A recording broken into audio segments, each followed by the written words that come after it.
Welcome to ResDiary's GDPR webinar. In this webinar, we're going to discuss the General Data Protection Regulation, also known as the GDPR. If you don't know much about it, not to worry. We'll explain what it is, then we'll delve deeper into the regulation so you understand it.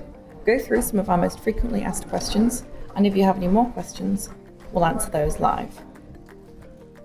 But before we begin, our lawyer gave me this to read.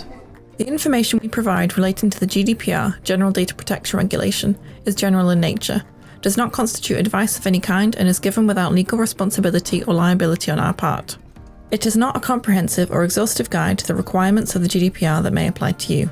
It is your responsibility to ensure that you comply with the provisions of the GDPR and related legislation. If you already know a bit about the GDPR, this bit might be a bit repetitive for you, but we think it's best to explain it. The General Data Protection Regulation, GDPR, promises the biggest shake-up to European privacy laws since the Data Protection Act 20 years ago, which was established at a time before people had the online presence they do now. When the GDPR comes into force on the 25th of May 2018, businesses using data of EU citizens will have to change the way they handle their data. It's not all doom and gloom, as some people have been prophesying. Better and more personal relationships will be formed, and data will be cleaner and more valuable to your business. No need to panic. Grab yourself a cup of tea and settle in for the ride. Over the last few years, there's been a massive shift in the amount of data being produced. The GDPR will focus heavily on protecting individuals and their data. In our constantly expanding digital world, the GDPR will strengthen consumer privacy rights and clear up any uncertainty over the consent needed for using your customers' data. In the UK, businesses will still have to comply with the GDPR because they interact with EU organisations and use the data of EU citizens. There'll be a wider definition of personal data. This will now include things like IP address, name, address, and contact details.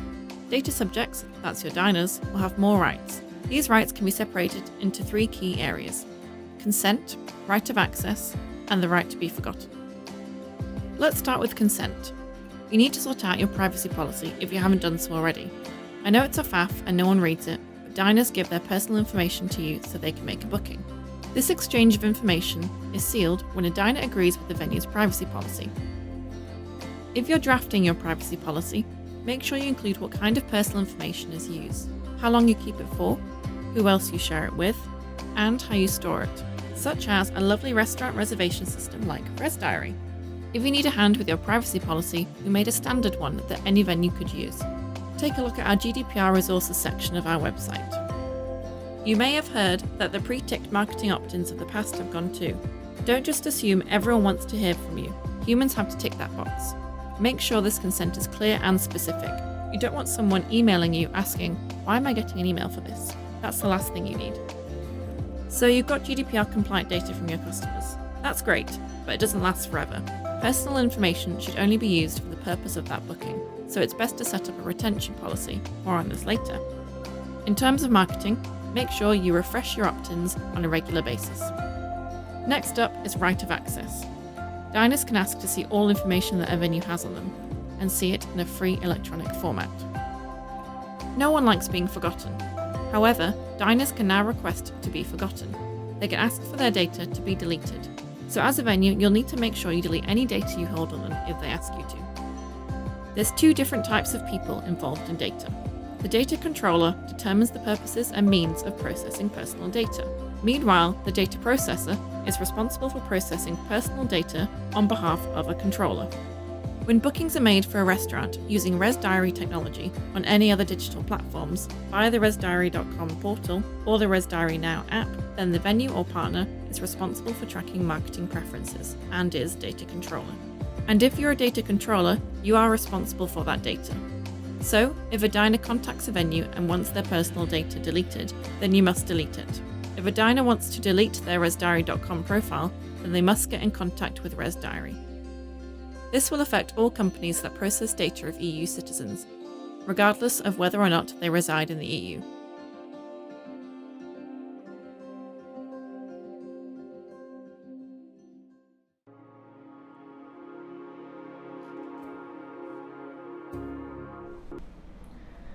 Hi everyone, welcome to the ResDiary GDPR webinar. I'm Madeline, I'm on the marketing team at ResDiary, and I'm here with Ian, who's a developer. and Mark, who's on the frontline support team, and Harry, who's from the marketing team, taking the lead with the GDPR. So this is a live stream to offer more information on the GDPR resources that ResDiary is going to be bringing out, and a space for you to ask any questions that you may have in the chat section just to the right of the video. As the data processor, we're here to support you in becoming GDPR compliant. The information we give to you is for information purposes only. It's not an exhaustive guide to the GDPR. You've got to make sure you're compliant with legislation. So we can only advise you what to do. You need to contact your own lawyers to make sure that what you're doing will help you to become GDPR compliant. So if you've got any questions, please put them in the chat box and include your name and venue as well. So in case we don't get to it, we can get in contact with you afterwards. So let's start with a question that we've been getting quite often. So what can a venue do to become GDPR compliant? Harry, let's take over to you. There are quite a few things that the venue needs to put in place to be compliant. The first thing I would say is that they need to make a decision on how long they keep personal information relating to booking. Now, this is dependent on the venue. If, for example, you have a Michelin star restaurant, you may have customers that come in only once every 2 years for a big occasion. Therefore, you would have the right to keep personal information for the booking for that 2-year span, or possibly even longer. For other restaurants, they may feel it's maybe every year that customers come in, therefore you keep information relating to booking for 18 months. It's a decision that needs to be taken by the venue. Then there's decisions around marketing opt-ins. What is important to note, I think, with that is that when somebody opts in for marketing, it's not an opt-in for life, and you need to ask for their permission to continue marketing to them. That's done in 2 ways, one of which is by sending them an email to ask if they want to continue to receive marketing from you, and the other is by ensuring that you have an easy option for them to be able to opt out in every marketing email that you send. Now, when it comes to how often you should get permission for marketing, we've spoken to lawyers and also other people in the industry, and we think refreshing this on an annual basis, or at least an annual basis, feels right. Another thing that you need to do is you need to have a process in place to be able to delete the personal details of anybody that contacts you and asks you to do that. So maybe set up an email address or a person to contact for people to request that of you. And then you need to have an updated privacy policy which contains all of the information about the retention period and what you do with marketing and how people can delete their details from your database. And we do understand that many restaurants perhaps don't have the information they need to go into a privacy policy. So we have created a standard one with our lawyer that we have on our GDPR section of our website that people can access.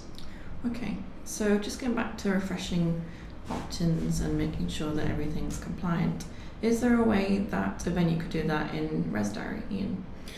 Yeah, there is. We're currently working on, in fact it's in test at the moment, and we hope to be releasing it shortly. It will certainly be released in plenty of time for the deadline. A default email template or notification template that a venue can use to send to basically their entire customer database. It will be branded, they can change it if they need to, and it will have a link in it that the customer can click on and go to their a page that they can manage all their marketing preferences. So it really depends on what the venue chooses to use for marketing, but it will reflect that, and that allows the venue to really just make sure that the customers are kept up to date with their preferences. And where can a venue find this in a diary, Mark? So when this is released, this will be in the marketing section of the diary. So in the promote section, under the customer contact, you've got the marketing templates, and this is where that's going to live. Also in that same space, you're going to have the marketing settings button, which will allow you to adapt anything that you want to do on that page with regards to the opt-ins, whether it be for the venue or the group. Brilliant, okay. So Ian, what has the development team been working on to help make sure that venues will become GDPR compliant? Really, it's all the stuff that to support what Harry mentioned. So we've removed pre-tick marketing opt-ins, which is one of the major things you have to do. It's no longer legal to have marketing options pre-ticked. So we've done that. We've created the marketing preferences landing page that I mentioned that will be sent to customers in an email, so they have a place that they can go continuously and manage their preferences for a particular venue. We've added required fields to customer records, so the GDPR mandates that you have to record, for example, what text the customer opted into, when they did it, the IP address of the machine that they did it from. All that kind of information has now been recorded, and it will be visible in the customer history and the customer record. We've also included the ability to have a double opt-in, which means that if a customer is opted in, say, from phoning for a booking by the venue, they'll get an email sent to them asking them to confirm that they do want to opt in. We've done stuff about allowing the venue to choose whether it wants a single venue opt-in, or for large groups they want the ability for a customer to be able to opt in for the entire group of venues. Obviously that's not suitable for all venues because there might only be one or two, so there's the option to configure what venues you want to show to the customer to opt in. Has that been helpful, Mark, do you think? Yeah, we've got a lot of groups that have individual venues that don't necessarily kind of want to offer the ability to opt into the whole group as well. So they still want to keep the functionality of the diary so they can move between the groups nice and easily. So they want to keep them joined, but they don't want to offer the customers the chance to opt in for marketing for the group as well. Brilliant. And what else have you been working in? I suppose one of the other major things is the data retention stuff that Harry mentioned. So it's also not released yet, but it'll be released in plenty of time, and that's just a setting that the restaurant can set in months that says after this certain period of time their customer information will be anonymised, so they won't lose any information about bookings or anything like that, but it just means that customers who are no longer engaged with their marketing or their venue, their information will be anonymised, and it just keeps the venue GDPR compliant. Brilliant. So just going back to the privacy policy, Harry, what kind of things would a venue need to include in a privacy policy? So we've actually updated ours. We did that some months ago, and the template that we use for ours has been adapted for restaurants. And it's information on data, how you collect it, the data that you collect, how the information is used, who has access to the information, how and where you store it. Also, you need to have information in there about how people can opt out and any security measures you have. We've also included a bit in cookie policy, which relates to customers' websites. And then there's general contact details if they need to get in touch with you to be able to change any of their personal information. So if a diner wanted to delete their resdiary.com profile, for which we would be data controllers, how would they go about doing that? Well, we've set up an email address which we outline in our own privacy policy, which is privacy@resdiary.com. So that's an email that's picked up by a couple of people in here. So we ask people to email on that address to ask for deletion of their details. And Mark, if a diner wanted to delete any booking data that they had with a restaurant, how would they go about doing that? So that would be, the diner would need to get in touch with the restaurant. From the restaurant's point of view, using ResDiary, simply go to the report section of the diary and to the customer list, and they can delete the information there based on the information they've been given by that diner. Okay. And Harry, in terms of a venue actually wanting to delete their data, say they left ResDiary for whatever reason, how would they do that?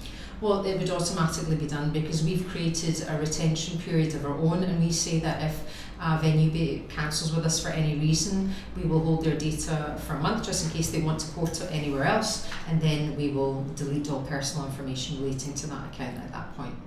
Okay. So in the GDPR, it states that no data can be transferred outside of the EU. Is that correct, Ian? Yeah, so our data is stored in a London data centre, which is managed by Rackspace, and they obviously have all their own security policies. If you go onto the Rackspace website, you can see their security policies, but it's never transferred outside of the UK, never mind the EU. So all data is stored in London and maintained there. Okay, great. So we've had our first question. It's from St. Austell Brewery. Hi, may I ask which privacy policy prevails, yours or ours?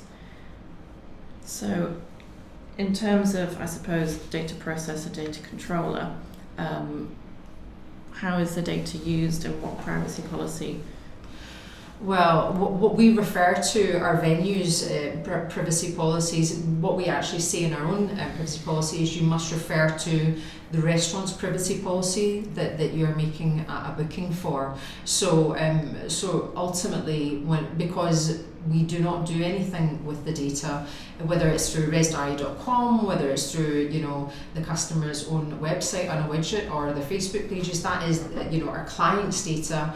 Therefore, it's their privacy policy and that would prevail in that respect. So when I mentioned about data controller, data processor, could you give a clear definition of what that is and what that means? The most simplified definition that I've heard has been a data controller is the one that controls the data, yeah.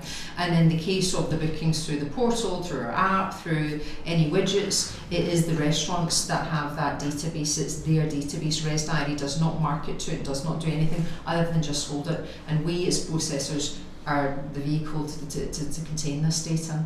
Okay, thank you. So, Ian, how is restaurant data secured? Well, as I said, Rackspace obviously is the place where the data is stored. They have all kinds of controls, so the data will be encrypted there, and they'll have physical controls in place to stop people accessing places where the data is stored, the physical places where the data is stored. We also obviously have all sorts of fail-safes, so the data is backed up daily and it's stored off-site. All this stuff's in place. We also have a service called Cloudflare, which sits in front of our servers, and that protects us from anything like a denial of service attack, where people might be spamming your website and trying to make it unresponsive. So we have these kind of things in place. So if there was a breach in data, what's the data breach notification process, Harry? Okay, for us, our point of contact is Meg Brewood, who's the Chief Operating Officer and also Data Protection Officer, and he would initiate the process with the Chief Technical Officer, Colin Winning. We would report it to the relevant supervisory body in 72 hours, and we would let the venues know of the breach of data within 48 hours. That's a process that we've set up. Okay. Just to let everybody know, please do ask any questions in the chat box. If you've got any diary-specific questions, if you've got any questions about the legislation whatsoever, let us know. I know we've been getting quite a lot, so please do continue, don't be shy. So, we've also had a question from customers about marketing and service emails and what's the difference between those two. Harry, could you explain the difference and how we would define it and maybe give us some examples? Okay, I think specifically the question that has come forward is, what happens to my post-dining email? Would we still be able to send them, or are they classed as marketing emails? And what we would say is, any communication that is not trying to sell anything from the organisation it could be classed as a service email, and really it would be for the purposes of improving the offering that the restaurant has. So when you look at the post-dining email, it's asking about the experience at the restaurant, which is for the purposes of improving the service that the restaurant offers. So in that case, that would not be a marketing email. And would that be something that a venue would have to include in their privacy policy? Yes, it would be included in there that an email would be sent post-signing. Okay. So we've just had another question from Graham Hadaway. Hi, with the retention system you're looking at developing to make customers anonymous, if that customer then books after it's been made anonymous, will it be relinked with the new booking? Ian? The answer, I think, would depend. I'm going to say what I think will happen. So if you have a booking, first of all, if you have a booking in the future, the data will not be anonymised. So even if the customer hasn't booked for 18 months, but they do have a booking within the retention period time. Say you've got an 18-month retention period, they are not eligible for anonymisation, so the customer will be there anyway, because they've got a future booking and they still have a relationship with the venue. So the retention period would start from when they last booked, is that correct? The retention period would start from when they last booked, Okay. After it's been anonymised, because they really have the right to be forgotten, it would basically be a new customer that's created, so they would be classed as a new person basically when they came in, because we have an obligation if we forget their data to really forget it. It's a legality from our point of view to not be able to trace back who that person was. That's what that retention period's for. Okay. So although the personal data won't be there, they'll still be able to use the reporting feature For the bookings, yeah, that's correct. But the person, the actual details of the person will be gone. Okay. Until they rebook. Perfect. And what do you think, Mark, about that? I think it's, as Ian stated, it is a legality that we do have to truly forget and remove the data once they become anonymised. So unfortunately, when they do make a booking in the future, there would be no way to link that profile to any previous ones outside of that period. So it is one of the reasons that we're having to do this is because of the little change in the law. Yeah. So a venue can choose however long they want to retain the personal information. It doesn't have to be 18 months. It could be longer than that or shorter than that. Okay, so let's go on to another question. So what about confirmation emails? Are they still okay to send, Harry? Yes, confirmation emails are still okay to send, because again, those are required for conducting the business. Somebody's made a booking, you're sending them confirmation of the details of the booking. There's no marketing in that. It's a straightforward business email. And we've talked about refreshing marketing consent and sanitising a database. Could you describe more about what exactly sanitising a database means? It's essentially making sure that you strip out the non-relevant ones that you have in your database, so the ones that don't want to receive marketing from you and are not engaged with your brand. And whilst it's widely accepted that through sending an email to ask for people's permissions again, or to ask them to opt in again, it will undoubtedly decrease the number you have in your database. What you have then at the end of that is the true core of people who are interested in your brand and are interested to engage with your brand. Exactly, because I think a lot of us have been receiving a lot of emails to reconfirm our consent. Yes. And we only opt into the ones that we really want to hear from. So I think it will be beneficial from what you're saying. Yes. Do you think a venue would need to delete their entire marketing database? I know Wetherspoons did that, and they now don't use their social media. They've completely deleted all their email marketing.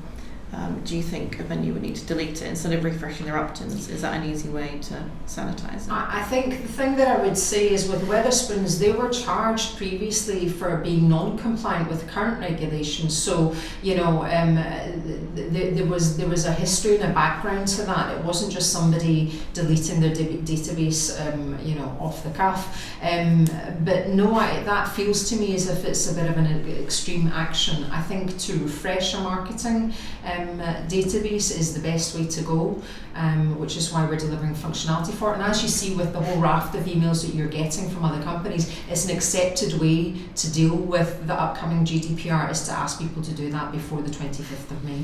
Okay, so it seems like quite an extreme thing to do, is to delete your Entire database, yes. Entire database. Okay.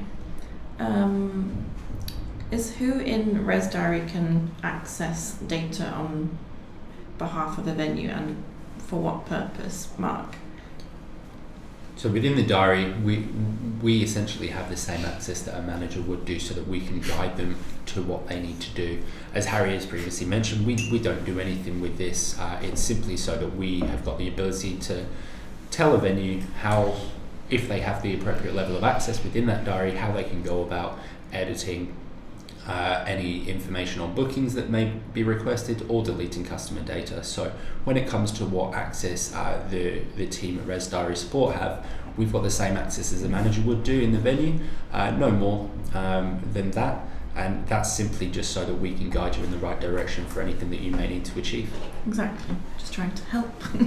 Okay, so we've got another question from St. Austell Brewery. So for table bookings, we'll use the contract legal basis so we can email customers with details of the booking. Once it's done, which legal basis do you recommend for a satisfaction email sent after? So I think we kind of covered this with the post-dining feedback email. Harry, do you think as a legal basis it would be a marketing or a service? No, it's definitely a service email, because you're not marketing anything to customers. You are just gathering this information for the purposes of improving your own service and offering. Okay, perfect. And is there a way of downloading email addresses in the diary and exporting that to refresh people's consent, or to do a mail out mark? So the current functionality in the diary has existed for a while, where you're able to go into the promote section of the diary, and again under customer contact you can manage your marketing lists here. So what this section allows you to do is produce a list of people that have already opted in for marketing, and simply collate that list depending on different filters that you may use, so whether that be group, whether they've signed into the group, whether they've signed into the individual venue, other things such as how long it is since they last dined with you, all that kind of information. Once that report has been collated, the option is there to export that to CSV for use in other marketing kind of programs that you may use. Perfect. So another part of the GDPR is being able to export diner data, or any personal data that any company has on a consumer. Will there be a way of doing that in ResDiary, Ian? Yes, there will be. I believe there already is. Mark, you know better than me, I think, but there is a way to export through a customer report. Yes, so the ability is there to be able to go into the list and view the list within the diary of people that have made previous bookings. That information is held within the report section of the diary. Okay, thank you. So we've got another question from Asador Restaurant in Dublin. Hi guys, are we still able to send out e-zines and newsletters to our database? If so, do we need to add an opt-in, opt-out in the email? Mark? Yes, so the ability to send out emails from the diary will remain as is. One thing to make very, very sure of now is that when you are creating these templates in the diary, that you ensure that there is an unsubscribe link, which should be there whenever you send anything out anyway, but just double down on checking that and making sure it's there and testing before you send. Now, if you do need any assistance with anything like this from the diary, so creating templates or going ahead and sending any information out to customers, then that's what our support team is there for assistance in this, to make sure that you check over it before you send it to customers. And the ability to send a test email has been there in that section of the diary for quite some time. Thank you. I would say though, for an e-zine or a newsletter, that is something that would require an opt-in, because that could be seen as more marketing communication as opposed to a service email or a confirmation email. Definitely. Okay, so we've got another question from St. Austell Brewery.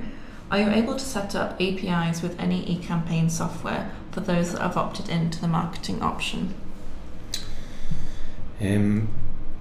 I would need a little bit more clarification on what specifically you wanted to do there. We certainly have APIs available to extract data, but if you want to send a specific question or want to send a question to the email address, Madeline, what's it's the email? privacy@resdiary.com. And just put in a little bit of information. I'll make sure that we get back to you on that. I'm sure there will be some way. I would just need a little bit more information about exactly what you're wanting to do. Yeah, just let us know and we'll get back to you. We can have a call. Okay, so another question. Are there any contractual clauses we've got in place to ensure that we're meeting our obligations under the GDPR? So really, we need to put clauses into our terms and conditions that outline our role as data processor and the relationship that we have with restaurants. We're working on that just now. And once that is updated, we will send an email letting our clients know that we have updated those terms and conditions and linking to them so they can see them. Perfect. So we've got another question from Brian Moore at Chardon d'Or. Can you export your customer list from ResDiary, Mark? Yes. Yeah. As described previously, you've got the managed marketing section there where you're able to export, and that will be people that are solely opted in. There is the ability as well to go and view people on the customer list that haven't opted in because you've got their information regarding bookings, etc. Brilliant, thank you. So, I've got another question from Austell Brewery, hopefully final question, they say. So once we define how long we will retain personal data, will the ResDiary automate the deletion of data stored? That's correct, yes. So it's up to the venue to set their retention period based on basically based on speaking to their lawyers and figuring out what makes sense for them. But yes, so and basically allow them to set it in months, and then as long as the customer has no bookings in the future, the data will be completely anonymised, so you won't lose any bookings and you won't lose any ability to report on bookings or spend or anything like that, but you'll no longer be able to get any personal information about the customer that made that booking. So yeah, we'll automate all that. Basically all you'll have to do as a venue is decide and set that retention period. Okay. And just a kind of note for everybody that's watching, we've got a GDPR section on our website. It's just sales.resdiary.com/GDPR-update, and that's got everything. So if you want a kind of template for a privacy policy, if you want to read frequently asked questions, if you want to see our GDPR terms and conditions, or we've also got an ebook as well, so you can just take a look at that as well. It's quite a bit of reading, but it's definitely worth it, so you can get a bit more understanding about the new regulation and not be scared about it or kind of think it's going to be a bad thing. It will be good for marketing databases. Okay, so let's get back to the questions. So a group of restaurants, what do you think they should do, Harry? What would be like the steps that they would take? Probably similar to what you've advised before. I think it really comes down to deciding what we want to do, what they want to do for their marketing opt-ins. I think that's perhaps something that groups of restaurants want to do. And really, whether a group of restaurants want to market all their brands to the database, or whether it suits them better to have separation between brands. For example, they could have a really high-end restaurant and the brand that they don't want associated with the family restaurant that they run. So in that case, they wouldn't perhaps take a group marketing opt-in, they would just take an individual marketing opt-in. But the other steps would be exactly the same. They need to decide on a venue basis how long they want to keep their data. They need to decide how often to refresh their marketing opt-ins. They need to decide whether it's venue specific or group marketing opt-ins that they want to take, and then they need to include all the details about the group and how they share information in the group in the privacy policy. Okay. If anybody doesn't have any more questions, put them in now, or forever hold your peace. So on that note, I think we'll kind of wrap up, and any more questions that you've got, please do email privacy@resdiary.com and we'll try and get back to you as soon as we can. I just want to say thank you to Harry, Mark and Ian for answering all those questions, and thank you to everybody for attending. I hope you found it really helpful. I know I did, and it was really good to hear insights from everybody. So if we didn't get to your question today, we will get back to you personally with an answer. And again, as data processor, we're here to support you in becoming GDPR compliant. The information we do give you is for information purposes only. It's not an exhaustive guide to the GDPR. You've got to make sure that you're compliant with the legislation as well. So we'll send out an email soon with a link to the recording of the webinar and any other additional resources that we create. So thank you everybody for attending. Goodbye.